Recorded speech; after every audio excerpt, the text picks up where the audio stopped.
네, 어벤져 젤라케이 3월 23일 일요일 순서 진행하도록 하겠습니다. 운명의 한 주가 이제 시작이 됐습니다.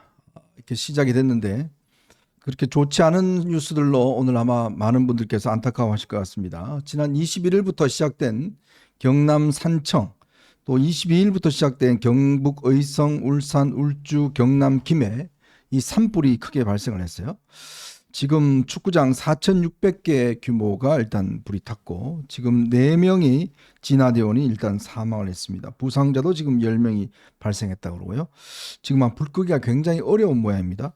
지금 산청 산불은 이미 21일부터 시작돼서 일단 1329헥타를 지금 살림을 태웠는데 일단 진화율이 30%밖에 되지 않는다 그러고요. 주민들 지금 300명 이상이 지금 다 대피해 있습니다. 특히 이곳 같은 경우 지금 최상목 대행도 직접 현장에 내려갔었는데 아무래도 이 봄철에 기온이 메마르고 특히 이제 불나기가 굉장히 좋은 시절인 것 같습니다. 그리고 이제 이 실화인 걸 통해서 불이 발생하는 경우도 꽤 있는 것 같습니다. 봄철이라고 산에들 가시는데 이 반드시 불은 꼭 조심하셔야 될 것 같습니다. 한번 작은 불씨지만 이게 지금 바람이 꽤 세기 때문에 정말 작은 불씨 하나가 산을 다 태우는 그런 일이 발생하니까요. 꼭 이 부분은 조심하셔야 될 것 같습니다.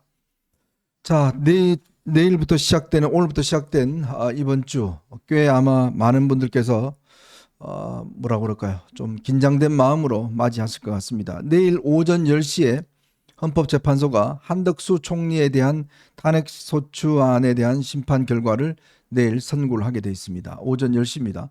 아마 결과는 뭐 빨리 나올 것 같습니다. 단순하기 때문에 10시에 일단 시작이 되고요. 그리고 이제 수요일이면 이재명 대표의 공직선거법 항소심 선고 공판이 나옵니다. 그나마 오후 2시에 나올 걸로 예상이 됩니다.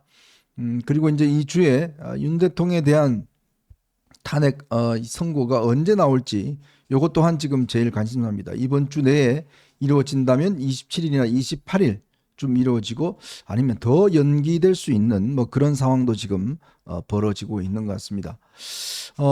일단 내일 10시 선고 결과 꽤 아마 관심이 집중되는데 우리 송 변호사님 어떻게 전망하세요? 일단 한덕수 국무총리가 87일 만에 직무에 복귀할 것이 유력시되죠. 네. 변론기일 한 번 만에 끝났고 1시간 반 만에 마쳤고 증인은 한 명도 채택하지 않았습니다. 지금 재반 상황을 봤을 때 한덕수 국무총리에 대해서는 5가지 탄핵소추 사유 모두 파면에 이르기는 어렵다. 네. 이렇게 볼 걸로 보이고요. 다만 이제 각하냐 기각이냐는 조금 변수가 있죠. 3가지 탄핵소추 사유는 국무총리 재직 시절 사유고 2가지 사유는 대통령 권한 대행이 되면서 그 이후에 발생한 것들입니다. 그러면은 헌법재판소가 신분이 대통령 권한 대행이니까 국회에서의 탄핵소추 의결 정족수는 200명으로 볼 거냐, 네. 아니면은 본직이 국무총리니까 전체에 대해서 151명이면 충분하다고 보느냐, 아니면 둘로 나눠서 총리 재직 시절 의 탄핵소추 사유는 151명, 대통령 권한대행이 된 뒤에 탄핵소추 사유는 200명 이렇게 나눠서 볼 거냐가 관건인데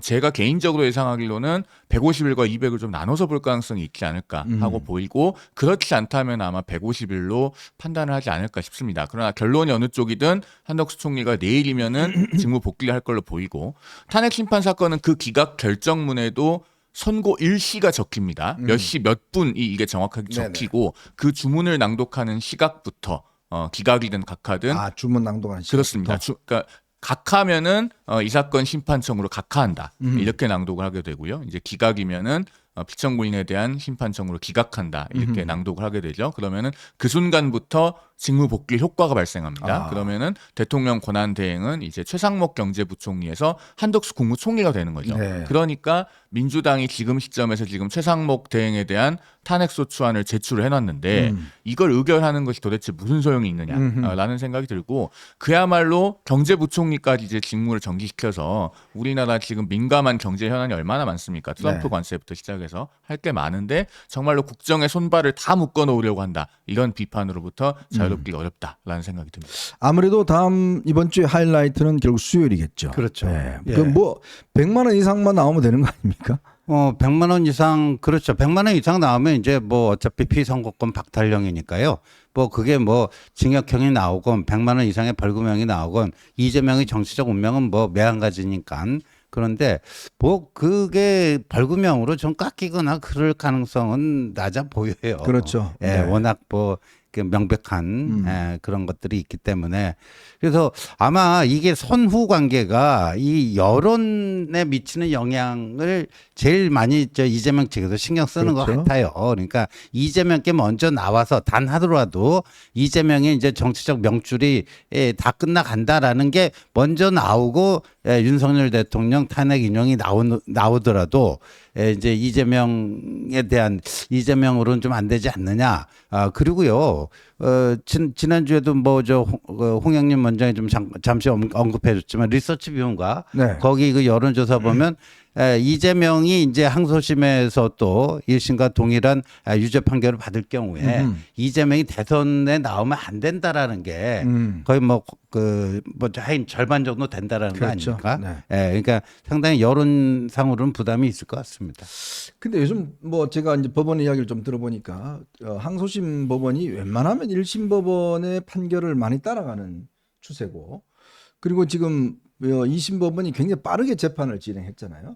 그리고 또 새로운 증거도 안 나타났지 않습니까? 그렇죠. 항소심에 와서도 증언한 공무원이 있는데 여전히 이재명 대표에게 불리한 네. 증언을 한 걸로 그렇게 전해지고 있죠. 그리고 말씀하신 것처럼 633 원칙을 항소심에서 정확하게 지키지는 못했지만 그래도 1심 판결 이후에 지금 115일 만에 판결하는 것 아니겠습니까? 네. 그러면은 고등법원이 상당히 사건을 빨리 처리하겠다는 의지는 있었다고 생각이 됩니다. 그리고 2015년에 나온 대법원 판례 중에 이런 게 있어요. 항소심은 형사사건에서 1심에서 양형 조건에 중요한 변동이 없으면은 원칙적으로 1심의 양형을 존중해야 한다. 네. 이런 대법원 판례가 있습니다. 그래서 그 이후로는 예를 들면 1심에서 합의를 안 했는데 2심에 와서는 합의를 했다.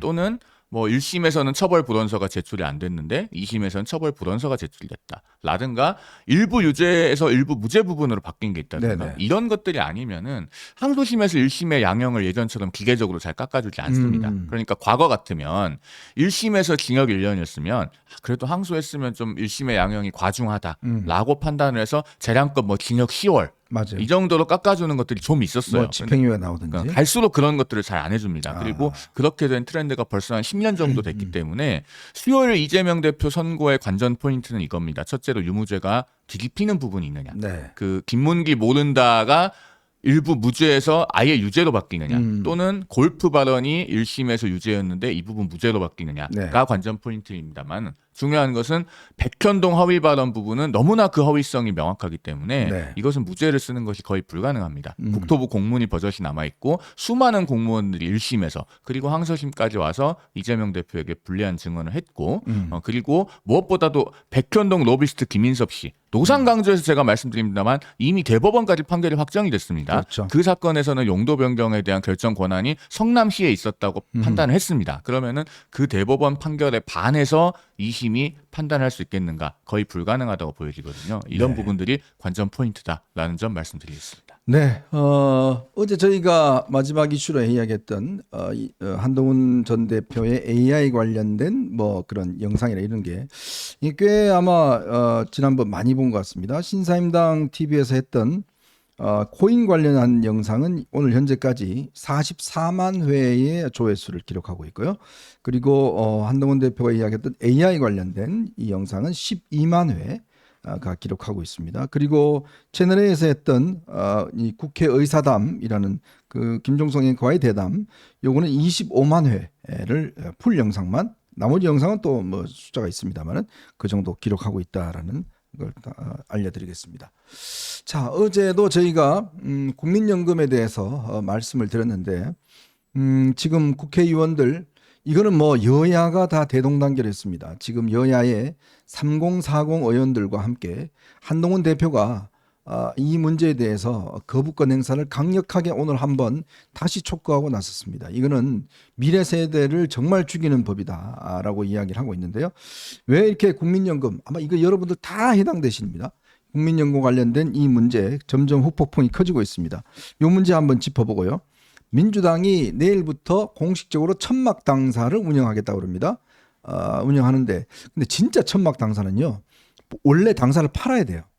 아마 이재명 대표 항소심 결과 나오면 그 당사 팔아서 400억 마련하는 건지 모르겠지만 워밍업 한 거라고 뭐 이미 봐요. 뭐 워밍업 하는 건지 모르겠지만 벌써부터 천막 당사를 내일부터 한다고 그럽니다. 자, 요 이야기 함께 장동혁 의원이 어제 춘천에 있는 집회에 가서 그 연설에서 이런 이야기를 했는 모양이에요. 계엄은 시대적 명령이다. 그리고 그 전에 집회에서는 뭐 하느님의 큰 뜻이 큰 플랜이 뭐 작용하고 있다. 뭐 이런 이야기를 했는데 글쎄 이게 뭐 계엄이 시대적 명령이다.